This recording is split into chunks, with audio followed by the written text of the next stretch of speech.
Hey everyone, Sycra here, and today I'm going to be showing you how to play around with proportions, and I'm going to talk a lot about shapes.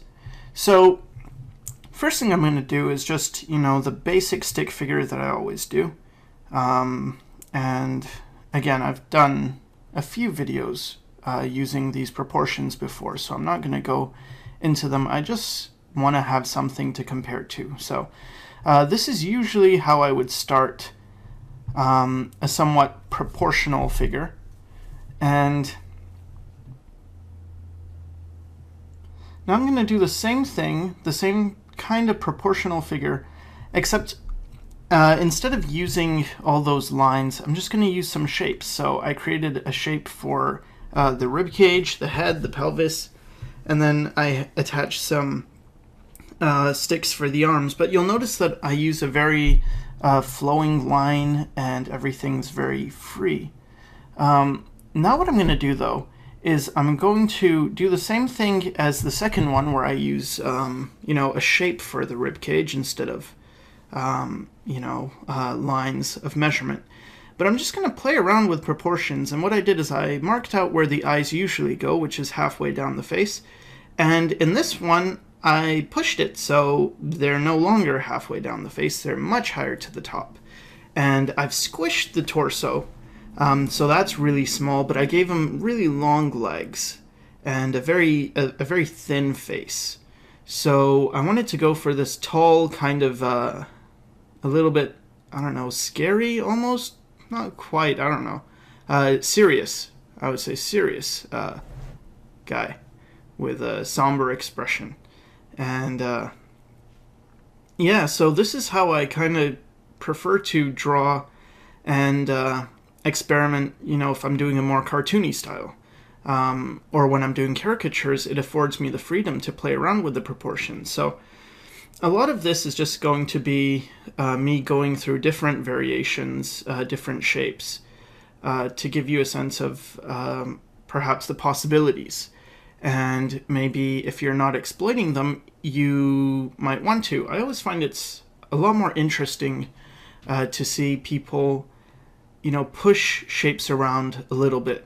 Because it can get boring doing the same old realistic figure all the time. And here I'm going to go the opposite extreme and do a wider person. And again, my lines are very flowy. I tend to work a lot with stick figures myself, more than shapes.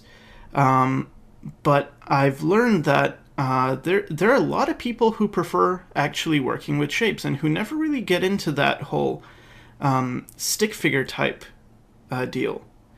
So I guess I wanted to show this method, especially for people who maybe don't quite gravitate towards using lines as much, and they'd rather enclose things in shapes.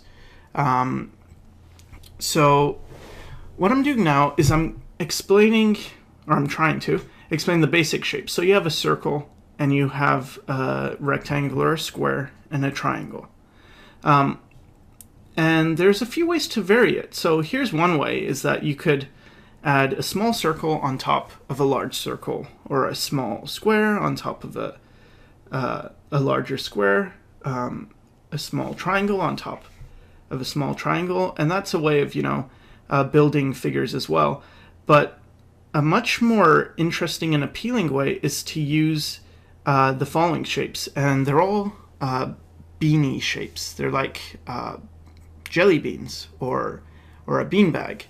So the first one's very round, the second one's a little more rectangular, and the third one's more triangular. But you can see they all have some things in common. One is that they have like a straight side, and then they have a curved side.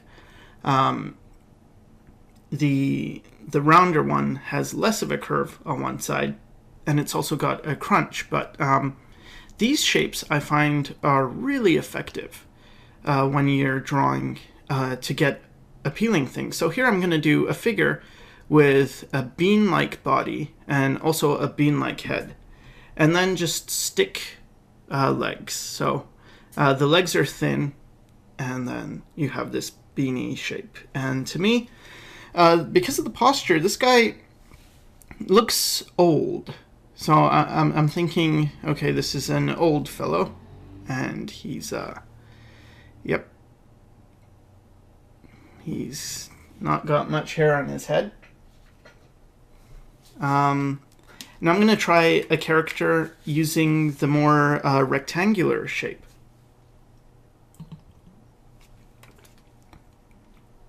And again, you can make variations to this. You know, you don't have, like, when I did that rectangular shape, I'm just drawing something around that shape. It's not like some perfect shape that you would go and study or anything. It's just the idea of using these kind of shapes.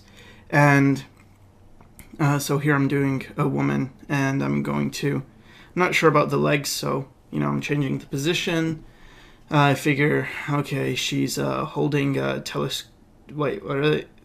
Telescopes? Yeah. Yeah, so I'm just playing around, and part of the learning process with playing with shapes is really to experiment a lot and, you know, try different things, see what shapes are appealing, what shapes work better than other shapes. Too often you'll see, especially in cartooning books, things are reduced to cylinders and spheres a lot. But cylinders and spheres aren't really that appealing. It's hard to get as cool a character with cylinders and spheres often as it is with these kind of, I don't know how to call them, but they're more abstract shapes that are, they have usually one straight side, one curved side, or multiple straight sides and multiple curved sides. But yeah, they just have more energy to them, more life and more power. This leg's bugging me, so I don't think I ever really got a good leg here. And I am talking over a pre-recorded thing. It's recorded at actual speed though, so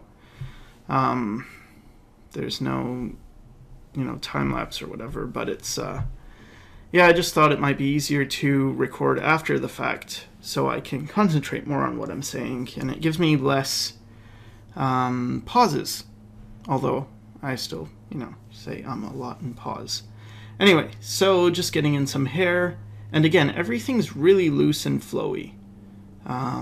There's nothing stiff about it. I'm trying to keep very loose. And I'm erasing it so I can try something else. So I'm going to try the triangular body now. And I'm using a triangle for the rib cage, and the triangle for the head, and a triangle for the pelvis. And again, just trying out different body types. Here I'm using like kind of like flat triangles for the arms, and a couple for the legs, and I'm giving him really small legs compared to his body. And that's, again, like with that first guy in the beginning, I gave him a really small torso, and then that allowed me to push his legs. And that's one of the things about exaggeration, it's the same with caricature, is that if you want to take something that's usually even, so usually the crotch is halfway from the top of the head to the bottom of the feet. It's, you know, usually halfway. So the same way the eyes are usually halfway from the top of the head to the bottom of the chin. So that's a good place to push things. So you're gonna, you know, change it so that halfway is now higher or lower than it should be. And everything's relatively in proportion. So, you know, you're not deviating too much, but at the same time, you can push things quite a lot. I'm not sure if that makes sense, but anyway, it's kind of hard to explain, but it's like, there are times when you could not really pay attention to things. Maybe you haven't learned about proportions, and then your figures are just out of proportion, and then they look wrong. it's very different than having a conscious decision about where your proportions are going to be and how they're going to be exaggerated one way or another. So, figuring this guy's some wrestler type character.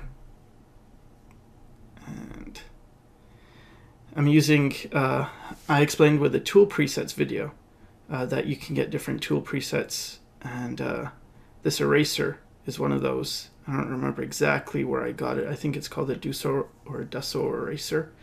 Anyway, so it leaves those little marks behind. Now I'm playing with a different shape, and this is a shape I've seen a friend of mine, Zenfu Lee. He uses this a lot in his characters, and it's like a skull, but I don't know. I don't know how to explain these. They're like modified or jelly bean shapes. And the jelly bean shape is something that's taught a lot in animation, but it usually doesn't have too many straights to it. And what I noticed my friend doing is he would push it so there would be straights. And so I found that very cool. And he's just the kind of guy who would really prefer working with shapes than just lines. The way I'm more suited to lines personally. It's easier for me to see things. But I do know once I start working with shapes for a while, things get a lot more interesting. You get more dynamic, more fluid things happening. A little less control, though. So that's, I suppose, the trade-off with, measuring. You can really make sure everything's accurate. With shapes, it's more about looking at things and eyeballing them and guessing. And for visual types, sometimes that actually works better. So again, there's always different approaches to get similar results, or you could find, what you prefer to work with. Do you prefer to work with lines? Do you prefer to work with shapes? Do you prefer to work with tones? Some people don't care much for lines, and they really see things in flat areas of tone or color. Okay, so now I'm just putting down a basic perspective grid, I guess. And some of my lines are straighter than others, but I'm trying to use my arm, my shoulder, and my elbow to draw. And I figured I would do something, some character who's much more blocky. So they all generally have a torso. Maybe it's broken into the rib cage and the pelvis. Sometimes it's just one torso shape that includes both the rib cage and the pelvis. And then I have, a head, arms, and legs. And the arms are often, for me anyway, they're often stick figure-ish. You got to experiment, but I found that a lot of times there's just certain combinations that work better than others, that just look a lot more appealing. And there's always exceptions to the rule, and there really isn't any rule, but I find that having thin legs with a fat or a wide torso, it's pretty cool. It's pretty appealing. What I did there is just a small triangle, and I used that to determine my features, the placement of my features. I found that when I wasn't doing this, and I also use this for caricature and even portraits, it's just a way of seeing, where do the features fit in the whole face. But when I wouldn't do this, I would sometimes make my features too big, or, just spread out a bit too much. And having that there and playing around with that shape of that triangle as well, making it small and wide or thin and long, that gives you, again, more room to play around. And what I'm doing now is I'm just detailing it a little bit to show you the possibilities that, you can start with these really rough shapes, but then you can build on top of them. And often the cool things you see in terms of characters that professionals have done is that, you know, they all start out with very simple shapes. And then it's just about refining those.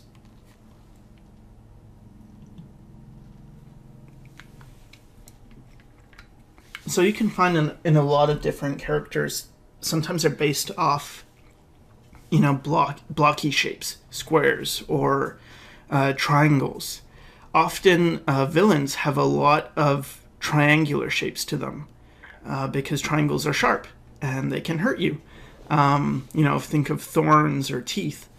And so these kind of shapes, especially triangles that are inverted where the flat part is at the top, those are pretty, you know, intimidating shapes. So including those can instantly make a character seem already more intimidating, more evil maybe.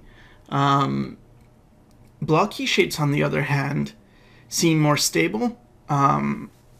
They're also very strong, but, you know, it's not necessarily an evil, and I hate that, thinking of it that way, just because I don't consider triangles evil. I think they're pretty cool.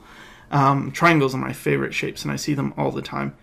But anyway, so blocky shapes are more stable, and then you have round shapes, which are more soft.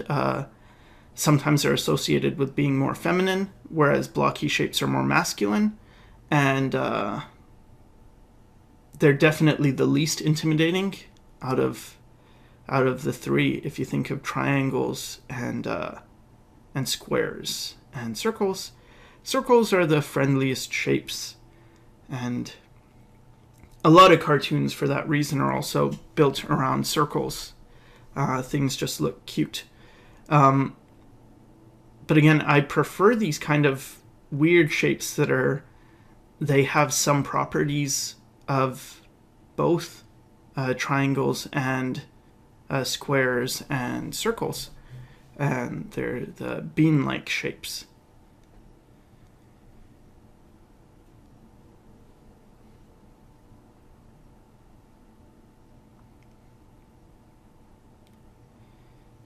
All right. I actually forgot what I was drawing here, so I'm gonna wait to see what it turns into, and then I'll start commenting on it. So what I was doing here was, actually, I think I didn't even know what I was doing, and I just started playing around. Maybe I knew what I was doing. Anyway, just recorded. I have a horrible memory. But, yeah, so this guy is just, I want to create a gesture for this guy, and I'm using the same kind of jelly bean shape, but now it's much heavier up top, and it kind of gets sharp at the bottom. If you think about it, it looks a little bit like a reversed comma. And yeah, I'm just playing around with his pose. Maybe he's sitting on a bench or something.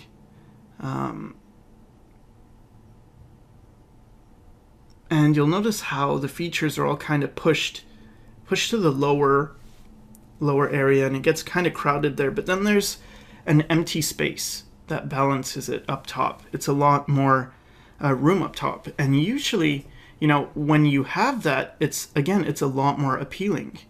When you have things where, you know, you have a face and all the features are very spread out, so there's not a big area of space and a small crowded area of detail, then it's a lot less boring. It's a lot more boring, sorry, when things aren't spread out, or when things are spread out, it's more boring. Jeez. So I try and do this with pretty much everything. If I have areas of detail, I try and cluster my detail areas together so that I have detail and then some space, and then detail and then space. So again, I'm just trying to detail this guy a little bit more. I'm not really happy with how it looks. And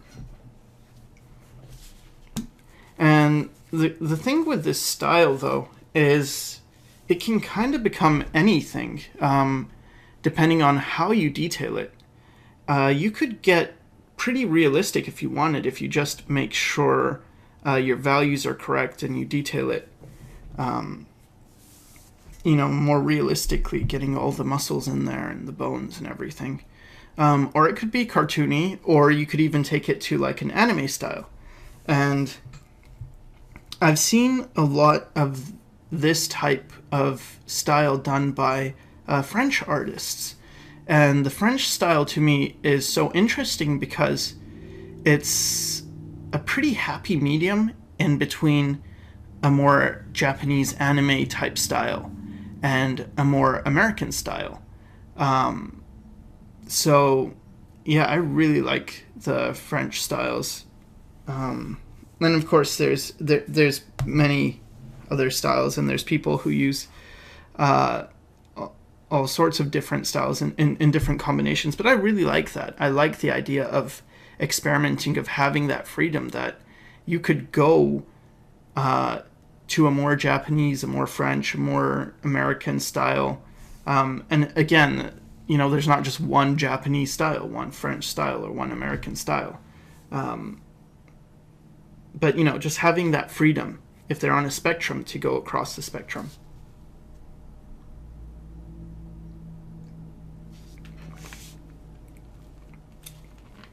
And now I'm doing like a little bit of what I was mentioning with that French style. So I'm going to take a shape, and I'm making the eyes a little bit more anime-ish,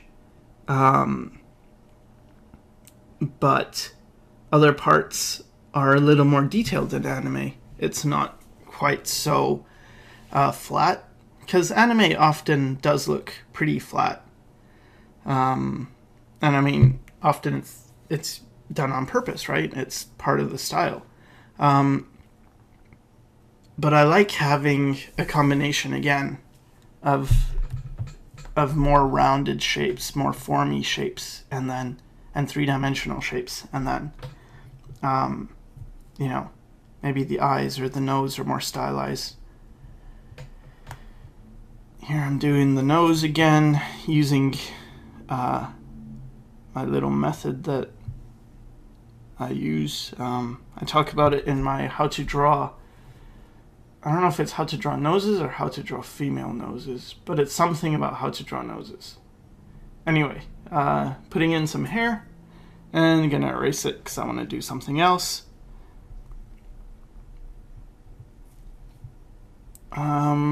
So what's this gonna be? Again, I start, like, this is a more diamond-ish shape, I guess, but it's still that bean-like shape. Here's a more squished version of that shape. So it's really a resilient shape. You can push it around a lot. You can do a lot with it. If you just imagined it as clay or something, you could squish it around, and it's just very versatile. I sometimes feel almost like it's cheating. I mean, it's not, but because you can get such good results once you get used to using these kind of shapes. I'm sure you still have to know your basics. You have to understand the fundamentals, proportion, perspective, anatomy, things like that. But once you have that,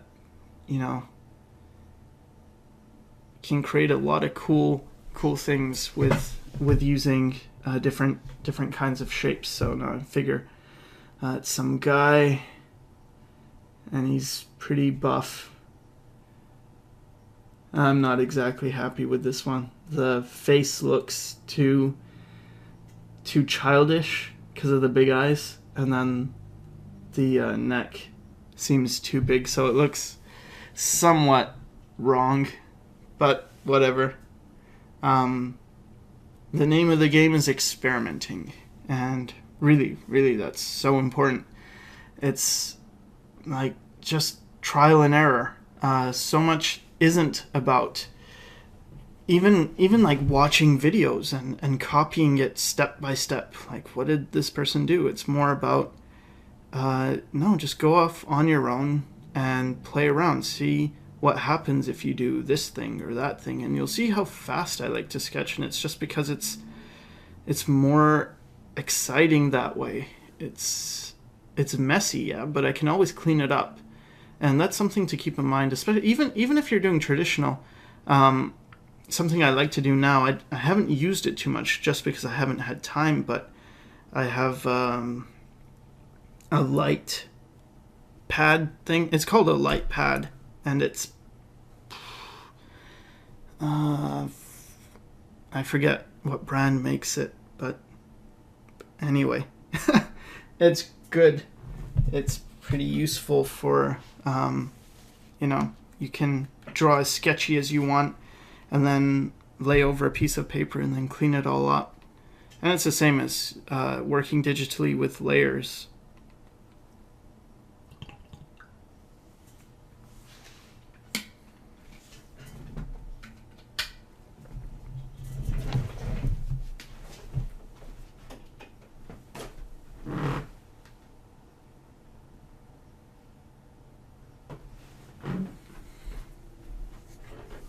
So pretty much I'm winding down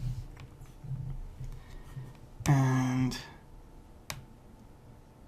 figure I'll work a little bit more on this face. So I want to push the hair really far out, and it's great having working digitally. Because I can do things like that, I can just shrink the face, and things like this take a bit of practice, just getting used to pushing things and how far can you push things. When I do caricature, I try and do thumbnails where I'll draw and then I'll try and push it further, and each time I'm pushing it further and further. So then when I look back at the original, how far I was pushing it doesn't seem far at all.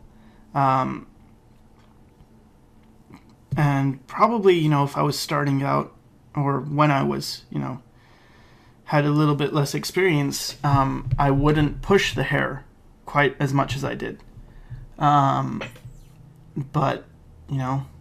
it's cool when you do. And even if you look at a lot of characters that are already done, Disney characters or other characters, you might be surprised at just how much they push certain things. Even like Asterix and Obelisk,